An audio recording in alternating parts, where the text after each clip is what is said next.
Un centre social est-il neutre politiquement ? Retrouvez des éléments de réponse dans ce podcast en 3 parties, disponible dès à présent sur nos réseaux sociaux et sur la plateforme Ressources. Épisode 1. Les centres sociaux et la politique, entre injonction à la neutralité et risque de neutralisation. Cet atelier a été préparé pour l'université d'automne de la Fédération des centres sociaux du Nord-Pas-de-Calais qui s'est tenue le 8 novembre 2025 à Lille. Et nous essayons de vous en présenter une version audio dans ce podcast. Alors pour commencer, l'atelier s'est déroulé en 4 parties. D'abord une introduction qui permet de voir d'où on part, puisque cet atelier fait suite à des rencontres qui l'ont précédé. Et puis ensuite 3 parties qui nous permettent de travailler la question de la neutralité, à la fois sur la définition même de ce qu'est la neutralité dans une première partie, puis ensuite à travers l'histoire des centres sociaux, et enfin en ouvrant un peu la question, non plus en parlant de neutralité, mais en parlant des risques de neutralisation qui pèsent sur l'ensemble du monde associatif et sur les centres sociaux en particulier. Alors d'où on part ? En décembre 2025, une avocate, Marion Augier, est venue faire une intervention dans la réunion des directions organisée par la Fédération Nord-Pas-de-Calais.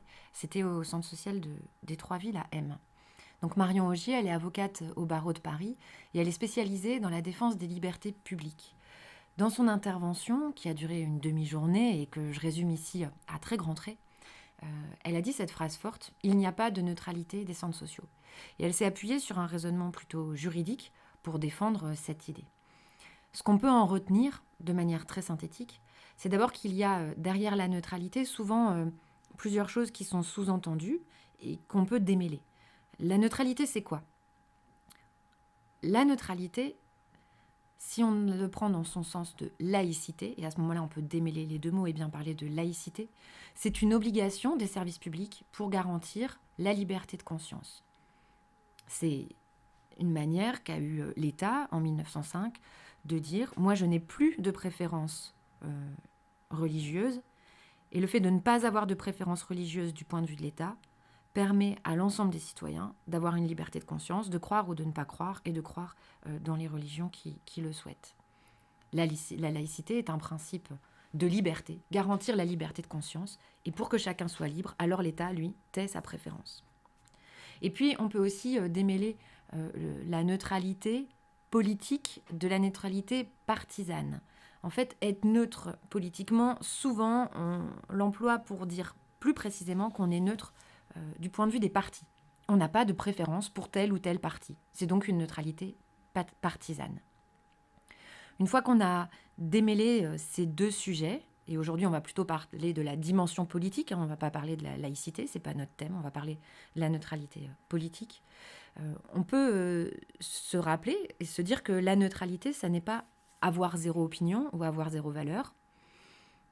On peut être neutre d'un point de vue partisan, ne pas préférer tel ou tel parti, et pour autant défendre des valeurs, défendre un projet associatif, un projet de réseau.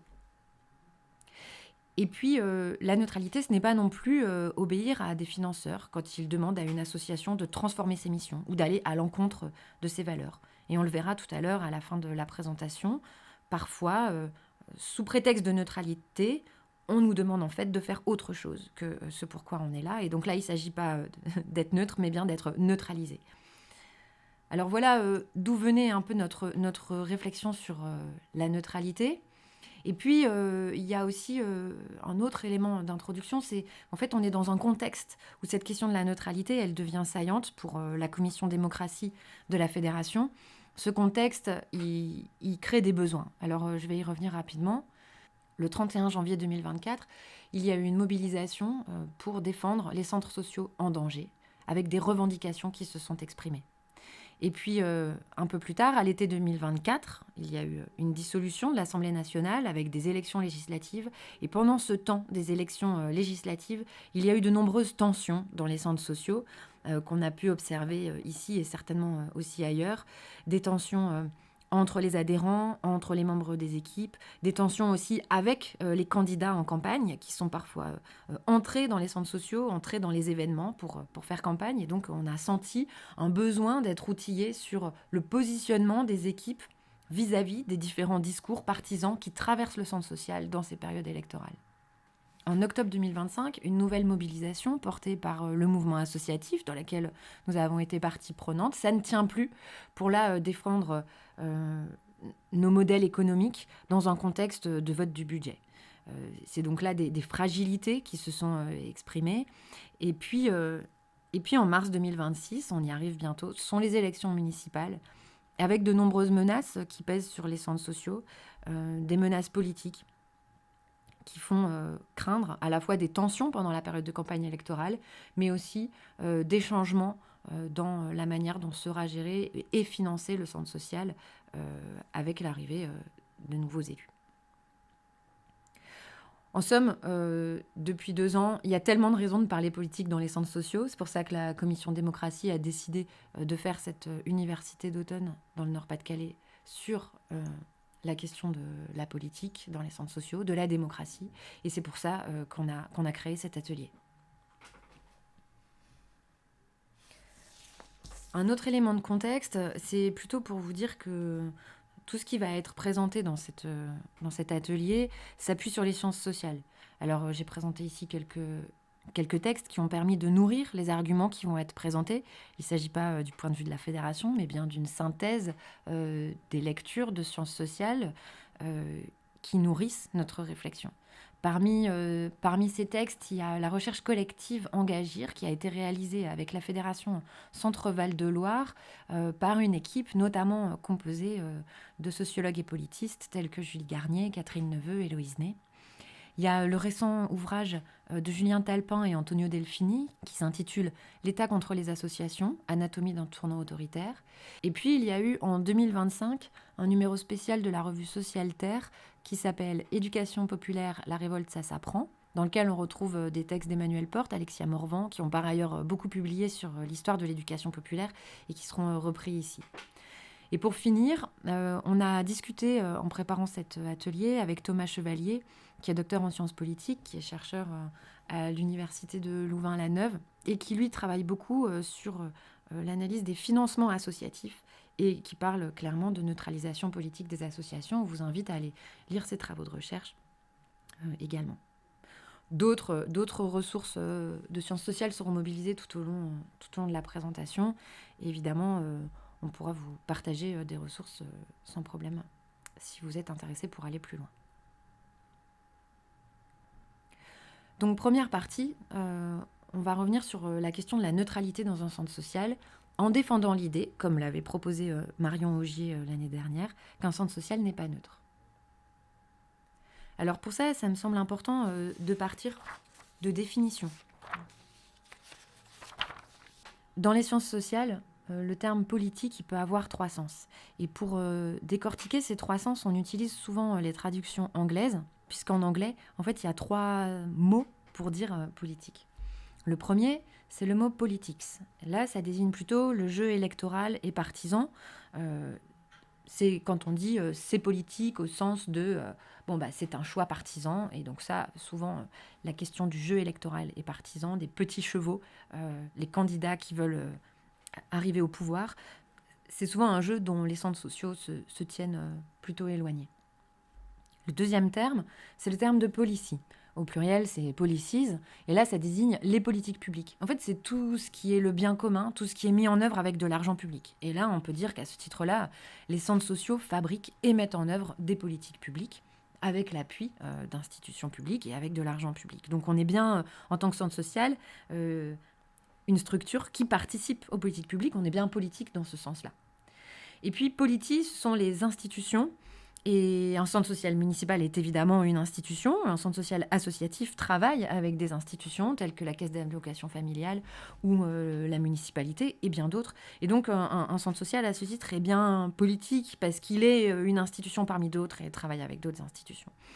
Donc, ces premiers éléments de définition nous permettent vraiment de voir qu'un centre social a quelque chose de politique, même si bien sûr il se tient éloigné du jeu électoral et partisan. Il participe aux politiques publiques et il travaille avec les institutions. Deuxième élément de définition pour avancer dans cet atelier, c'est la question de la politisation. Est-ce que la politisation, c'est notre travail ?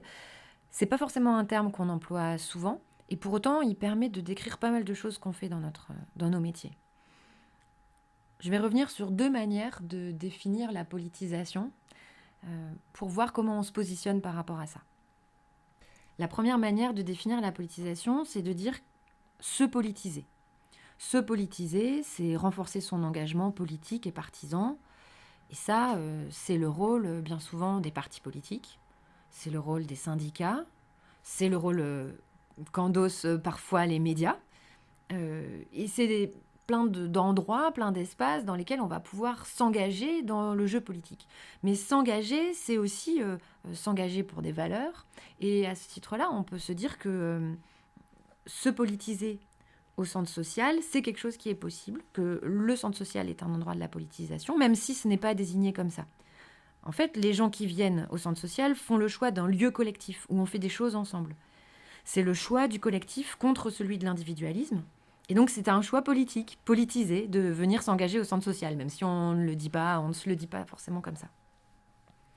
La deuxième manière de définir la politisation, c'est de dire comment on politise un sujet. Alors, politiser, en fait, ça veut dire quoi dans ce cas-là ? Ça veut dire monter en généralité, passer du je au nous. C'est percevoir ce qui est politique en toile de fond de nos discussions individuelles. C'est tirer les implications publiques de nos sujets de discussion. Passer d'une logique de « je veux » à « nous avons droit ». Ça, c'est ce que dit Camille Amidi, qui est sociologue à Lyon. Et donc ça, c'est bien notre travail d'animation collective, passer des préoccupations individuelles à des actions collectives. Donc en ce sens-là, notre travail de monter en généralité, de passer du singulier au collectif, c'est un travail de politisation. Et puis politiser un sujet, c'est aussi prendre conscience de la dimension conflictuelle des positions, observer qu'il y a différents points de vue sur un sujet, que c'est possible de ne pas être d'accord avec d'autres, et donc on peut se situer dans le débat, et ça s'apprend, on apprend à se situer dans un débat, et ça c'est une manière aussi de se politiser. Or, c'est bien en partie nos missions d'éducation populaire. Quand on défend des valeurs de solidarité et d'accueil, on défend nous-mêmes un point de vue sur un sujet, un point de vue sur la société. Et puis, apprendre à se situer dans un débat, apprendre à constater qu'il y a des différences de point de vue pour mieux défendre le sien, eh bien, c'est aussi notre rôle de centre social pour la citoyenneté. Alors, est-ce que la politisation, c'est notre travail ? Même si on ne se le dit pas forcément comme ça, ce qu'on peut se dire ici, c'est que oui, la politisation, c'est bien notre travail de centre social. Autrement dit, le centre social est en partie un espace politique, c'est un espace de politisation. Et pour ça, nous, on emploie plutôt les termes d'engagement, de développement du pouvoir d'agir des habitants. Ce sont des ressorts politiques. Ce sont des ressorts, alors ce terme de ressort politique, il est employé par Julie Garnier, Catherine Neveu et Héloïse Ney, et puis bien d'autres dans la synthèse Engagir qu'elles ont produit avec la Fédération Centre-Val de Loire. Maintenant, ce ressort, qu'est-ce qu'on en fait ? Et c'est là le point de cette partie. Qu'est-ce qu'on fait de ce ressort ? Est-ce que nous, collectivement, dans le centre social ou dans la fédération, on s'appuie sur ce ressort qu'est le centre social comme un tremplin ? Ou est-ce qu'au contraire, on utilise ce ressort pour amortir les secousses et pour éviter le politique ? D'un côté, ce ressort politique nous permet donc d'être un tremplin et de l'autre côté, un amortisseur. Cette métaphore, je vais essayer de la développer un peu, elle nous permet de loin d'identifier d'abord les critiques qui sont adressées aux centres sociaux, les critiques qui sont d'ailleurs adressées à l'action sociale plus largement de tous côtés. Je commence par ce panorama un peu de loin et après on reviendra plus précisément sur en quoi on est un tremplin et en quoi on est un amortisseur. Mais d'abord de loin. De loin, les gouvernements de droite nous conçoivent comme un amortisseur social. Pour eux, je le dis rapidement, heureusement qu'on est là pour maintenir la paix sociale. Et sur ce sujet, on doit parfois donner le change. Mais notre projet de centre social, nous, ou notre projet de réseau, ça n'a jamais été de dire « heureusement qu'on est là, sinon ça pète ». On défend autre chose, et on va y revenir. Cela dit, il y en a d'autres qui nous perçoivent comme un amortisseur, c'est du côté de la pensée marxiste, puisque Dans cette pensée-là, on peut aussi se dire que les politiques sociales en général sont un amortisseur. En fait, la politique sociale, dans la pensée marxiste, c'est une stratégie de l'État pour rendre le capitalisme vivable. Cette critique de gauche, elle vient dire que l'action sociale rend supportable des inégalités qui sans elle seraient insupportables. En gros, faire de l'action sociale, c'est collaborer avec l'État et donc avec la classe dominante. Là-dessus, on est aussi parfois amené à se défendre. Oui, on revendique que nos actions soient subventionnées par de l'argent public. Mais nous, on utilise cet argent pour un projet social qui est un tremplin pour les gens. Et on ne se revendique pas forcément comme un amortisseur. Donc pour nous, les centres sociaux, c'est avant tout un tremplin. C'est comme ça qu'on se définit. Et je vais entrer dans le détail de ce que ça veut dire.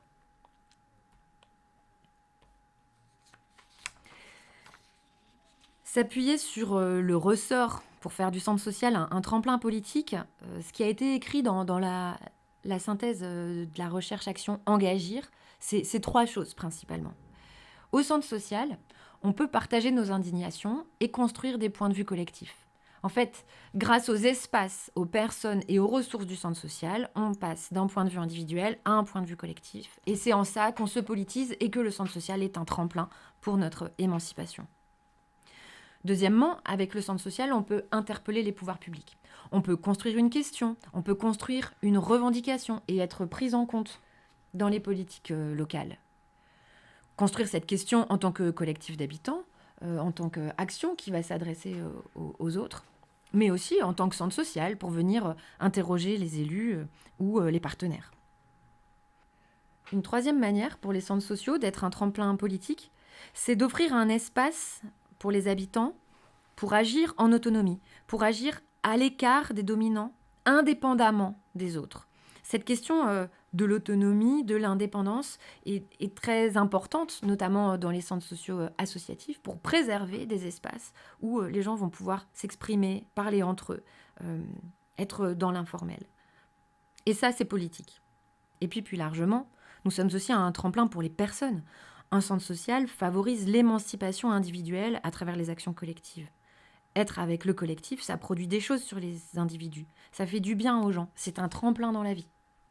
Et puis, il y a un autre volet de ce ressort, on le disait, c'est de voir le centre social comme un amortisseur des secousses sociales. Au centre social, parfois, on peut éviter le politique. Alors, on le fait de manière plus ou moins volontaire, cet évitement du politique, et je vais revenir sur 4 manières d'éviter le politique qui font partie de nos actions et sur lesquelles on peut se poser des questions ou pas, mais en tout cas savoir où on en est. Cette formule d'évitement du politique, elle est employée par une chercheuse américaine qui s'appelle Nina Eliasov, et puis elle est reprise aussi par Camille Amidi en France et bien d'autres, bien sûr, chercheurs de sciences sociales. Comment est-ce qu'on évite le politique en centre social ? D'abord, quand on dit qu'on vient là pour se changer les idées, pour la convivialité, et que finalement, sous-entendu, le politique, ça dérange. Ça, c'est une manière d'éviter les sujets politiques. Oh, on n'est pas là pour se prendre la tête. Une autre manière d'éviter le politique, c'est de s'attacher à la notion de parcours d'engagement. Une vision peut-être parfois un peu restrictive de l'engagement, qui vient dire que un bénévole s'engage d'abord peut-être comme usager, puis comme bénévole d'activité, et progressivement va rentrer au conseil d'administration et participer à l'élaboration du projet social. Cette notion de parcours, elle vient plutôt contredire les principes du soutien au développement du pouvoir d'agir, parce qu'elle fait une hiérarchie dans les actions de bénévolat. Or nous, on ne fait pas de hiérarchie dans le bénévolat. Tu t'engages un jour, tu t'engages d'une manière, d'une autre, et finalement, peu importe, c'est le fait d'être là et de participer aux actions collectives qui fait la valeur de ton engagement et la valeur de notre action de centre social. Être en dehors de ce parcours d'engagement, c'est parfois invisible, c'est parfois rendu invisible, c'est parfois difficile de percevoir les engagements en dehors de ce parcours. Et dans ces cas-là, si on ne fait pas attention à ça, alors on va éviter le politique, on va passer à côté des engagements possibles dans le centre social. Éviter le politique, c'est une troisième chose. C'est quand un professionnel ou une professionnelle va dire à propos des habitants « Oh, ils ont d'autres problèmes à régler ». Comme si la politique était réservée aux gens qui n'ont pas de problème. En fait, ça peut être la réponse d'un salarié qui cherche à apporter une réponse urgente à une famille qui a un souci, Ah ben non, ils ont un souci bien plus important avec leur logement, pour nourrir les enfants, pour les faire garder, un souci de santé ou peu importe. Et ce problème-là est beaucoup plus important que la question politique, le sujet dont on pourrait parler, dont on pourrait discuter, l'action collective que l'on pourrait mener. En faisant cette hiérarchie, on exclut du politique, on exclut de la politique celles et ceux qui pour autant ont des choses à dire, des choses à défendre. Et donc il s'agit bien de faire attention à mettre au même niveau l'engagement politique et les autres problèmes qu'on a à régler pour ne pas éviter le politique dans ce cas-là. Enfin, une dernière manière d'éviter le politique, c'est parfois de promouvoir la cohésion, la mixité en grands groupes. Cette question de la mixité est de mélanger tout le monde, de mélanger les catégories sociales, les catégories générationnelles, de mélanger les genres. C'est une manière d'être tous ensemble et c'est très bien, c'est très convivial, ça a plein de vertus. Néanmoins, ça rend parfois difficile l'expression de problèmes plus particuliers et de problèmes qui sont très politiques. Et ça, je pense que tout le monde le perçoit. Ça, on le voit bien dans le quotidien. Quand en fait, un jour, un sujet apparaît dans une discussion de couloir, apparaît à la pause de la réunion, ou apparaît en marge d'un grand événement du centre social, dans un petit groupe de mamans qui discutent entre elles d'un sujet important pour elles, pour leur parentalité, et qui ne vont pas forcément en parler dans le grand groupe, pour un petit groupe de personnes plus jeunes qui vont soulever quelque chose, mais pas forcément le partager dans le grand groupe. Ce qui est important de voir là, c'est que la mixité, le principe de mixité, à vouloir être tout le temps tous ensemble, ça ne permet pas toujours de laisser l'expression des préoccupations des petits groupes, des groupes subalternes qui sont à l'intérieur du grand groupe. Donc un groupe très mixte, très grand, peut contribuer à diluer les sujets et à aller vers des choses très générales et donc à éviter certains sujets politiques qui pour autant sont importants. Mais le grand groupe peut aussi être un point d'appui pour les sujets qui apparaissent dans des petits groupes, dans des groupes non mixtes, et pour ensuite les défendre collectivement. Alors évidemment, dans les faits, on est parfois tremplin et parfois amortisseur. Et d'un point de vue politique, ça veut dire que parfois on joue un rôle dans l'émancipation et la politisation des personnes, et parfois on évite le politique, volontairement ou involontairement. L'objectif dans cet atelier, ce n'est pas de juger les équipes, c'est plutôt de se donner des repères pour agir en conscience, réfléchir à ce qu'on fait et savoir pourquoi on le fait. Le centre social peut être d'abord un tremplin des revendications des habitants. Est-ce que, pour vous, dans votre centre social, dans votre fédération, est-ce que notre rôle, c'est d'accompagner l'expression de ces revendications ? Et puis, parfois, le centre social est d'abord un amortisseur des souffrances de la population. Et là, on peut se demander, est-ce que notre rôle, c'est d'apaiser, de réconforter, malgré l'injustice vécue ? On vous propose de réfléchir ensemble à des situations. Parfois, vous avez pris appui sur une situation pour aborder un sujet politique et vous avez joué votre rôle de tremplin. Et parfois, dans d'autres situations, vous avez évité un sujet politique parce que vous vouliez apaiser les choses. Pour conclure cette première partie, j'aimerais finir avec l'idée que nos valeurs ne sont pas neutres et que nous sommes bien des acteurs politiques à ce titre-là. D'abord parce que nous sommes des acteurs de l'éducation populaire. Et que l'éducation populaire, historiquement et aujourd'hui encore, c'est une manière de défendre l'émancipation des personnes, d'éviter l'embrigadement, une volonté de ne pas se faire manipuler. Et puis le développement du pouvoir d'agir, le soutien au développement du pouvoir d'agir des habitants, c'est le mot d'ordre des centres sociaux depuis plus de 10 ans, parce que les centres sociaux œuvrent aussi pour la transformation sociale, pour la réduction des inégalités. Et si on ne s'occupe pas de politique, c'est la politique qui s'occupera de nous. Alors, effectivement, on travaille contre l'imposition d'un sens commun qui voudrait nous déposséder de nos choix. On travaille pour promouvoir des alternatives construites avec, par et pour les habitants. Et cette position-là, cette position qui n'est pas neutre, elle s'ancre aussi dans notre histoire.